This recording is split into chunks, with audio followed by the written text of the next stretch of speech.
Il-Partit Nazzjonalista ma ċċaqlaqx il-qudiem u dak li verament importa. Dan kien il-kliem li għażel juża l-ex kap nazzjonalista Adrian Delija waqt intervista li kellu mal-Malta Today sena wara li tneħħa minn kap tal-Partit Nazzjonalista.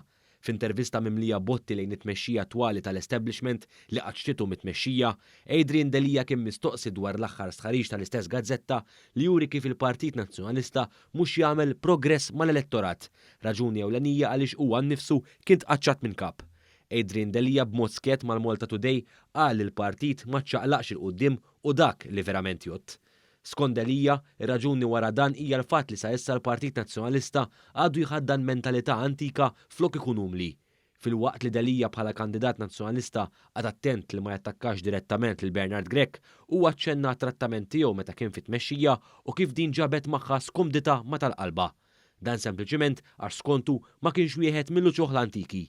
B'riżultat ta' dan, Delija b'referenza għal Bernard Grech tenna li l-establishment spiċċa għażel xi ħadd minn barra madankollu li huwa aktar aċċettabbli għall-establishment. Saħansitra jgħid li dan sar wara li possibilment inħemma kompromess bejn Grech u l-establishment.